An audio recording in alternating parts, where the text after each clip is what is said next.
Hello, I'm Tim Peacock, a volunteer at Faringdon Museum, and this is another episode of the museum's Views of the Vale series of videos.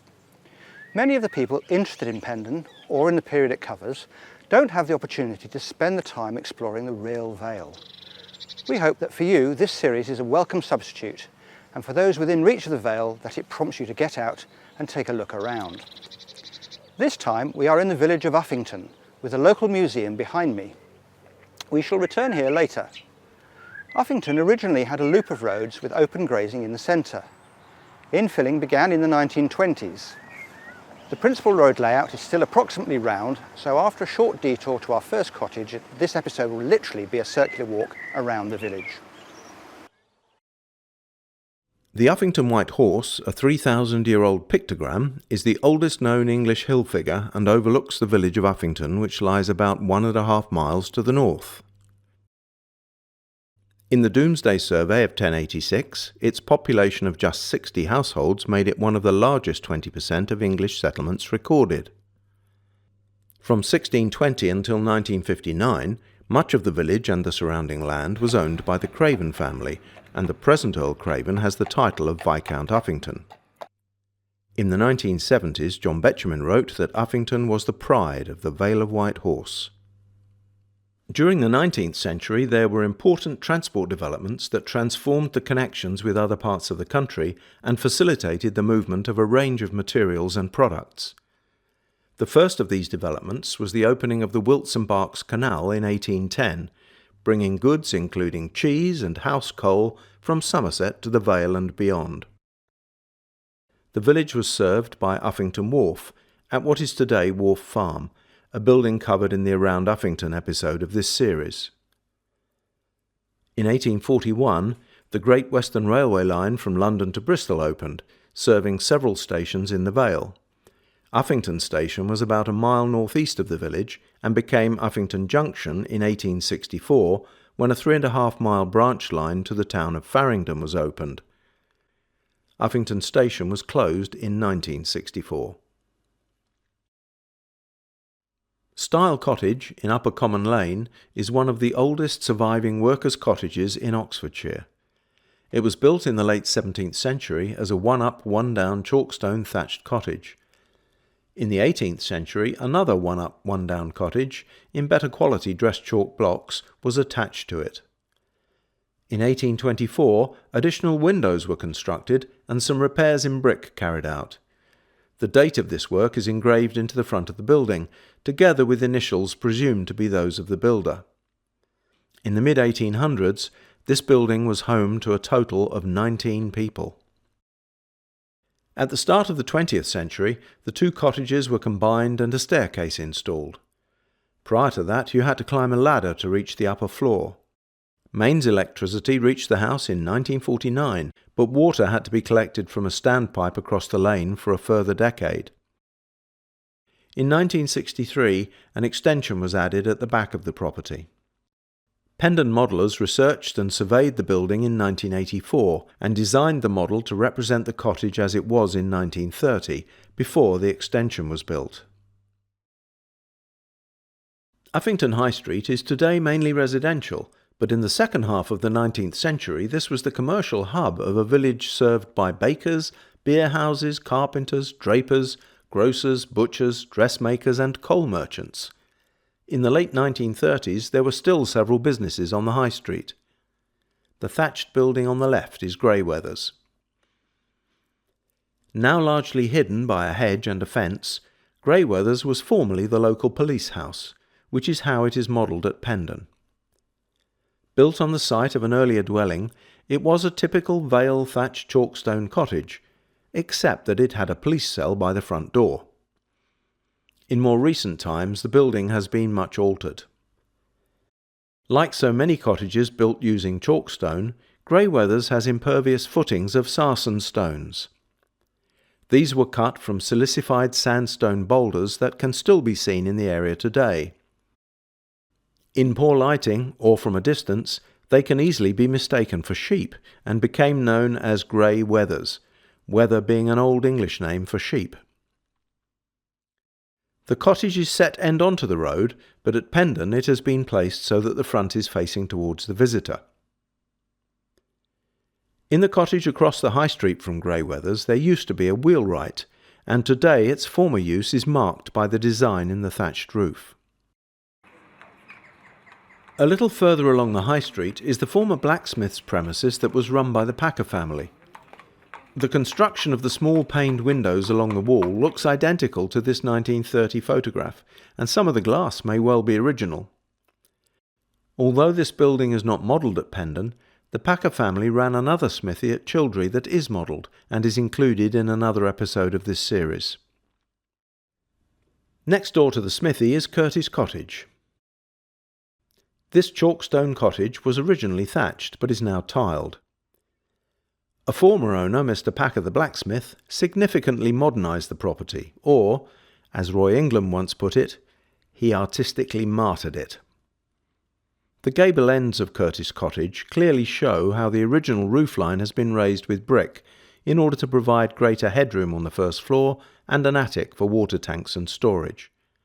At Pendon the model is known by its former name of Upper Cottage. Next along the high street are two adjacent rows of terraced cottages built end onto the road with a narrow alleyway between them. Chalkstone and Cuckoo cottages form the northern row, and Brook Cottage the southern row.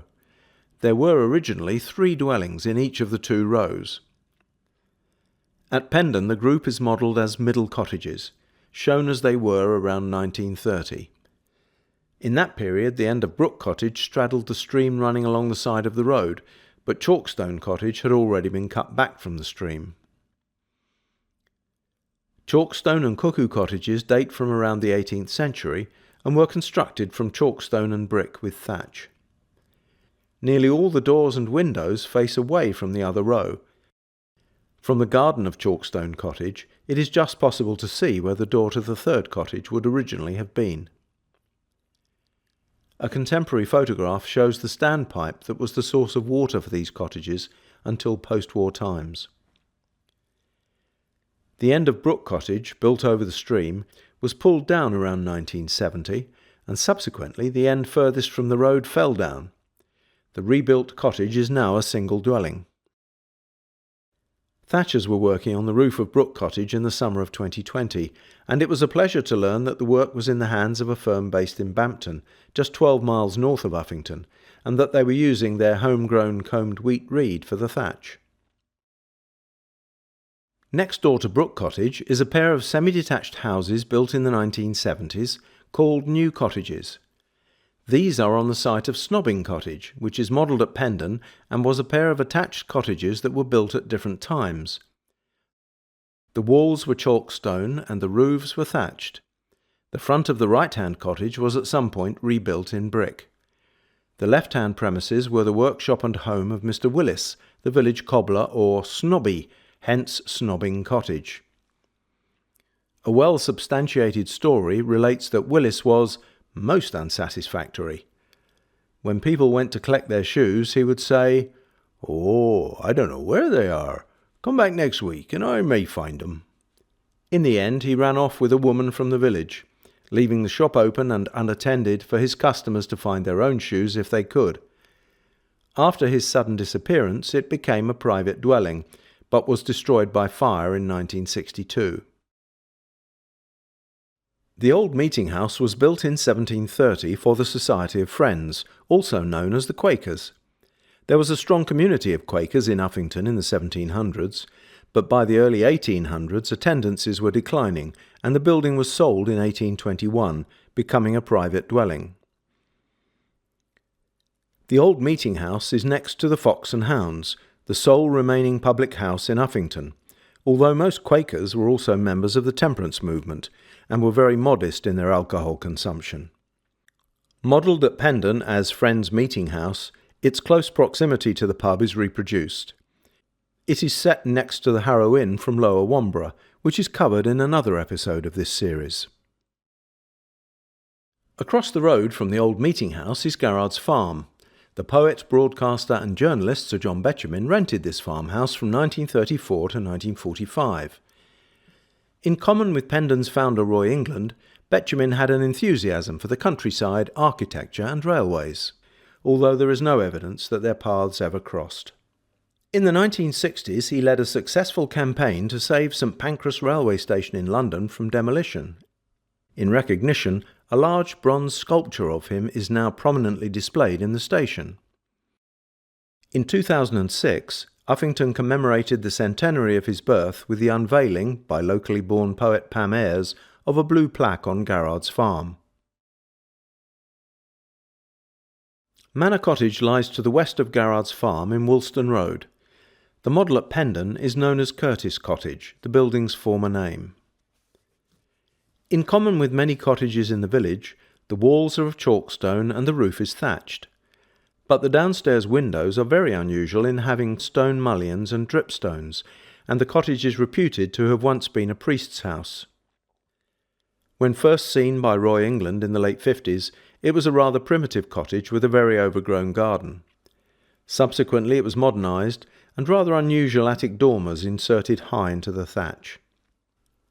This was originally the front of the cottage, and faces the visitor at Pendon.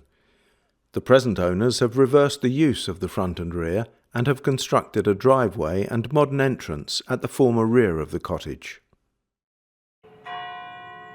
St Mary's Church is a large cruciform building known locally as the Cathedral of the Vale. With its unusual octagonal tower, it is a fine example of an early English church. John Betjeman was a churchwarden here in the 1930s and oversaw the conversion of the church lighting from oil lamps to electricity. St Mary's was built in the 13th century, probably by craftsmen from Salisbury Cathedral, and most of the building dates from that time.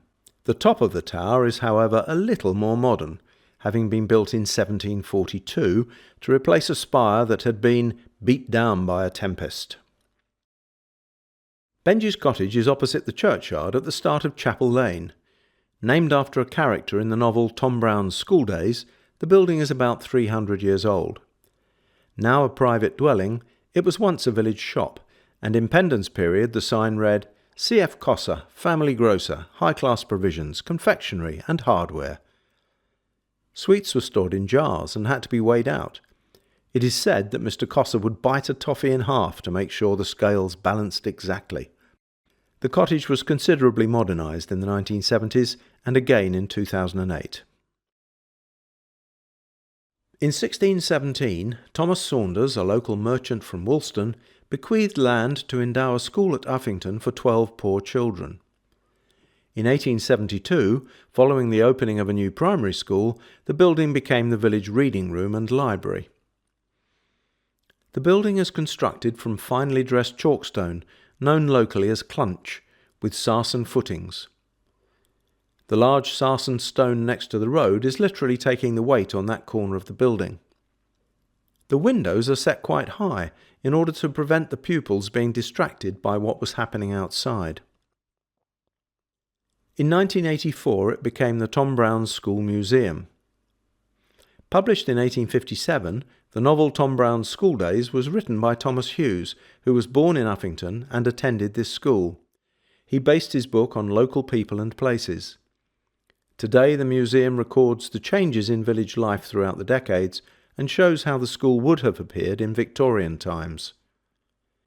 At Pendon this building is modelled as the village reading room, as it was in Uffington before it became a museum.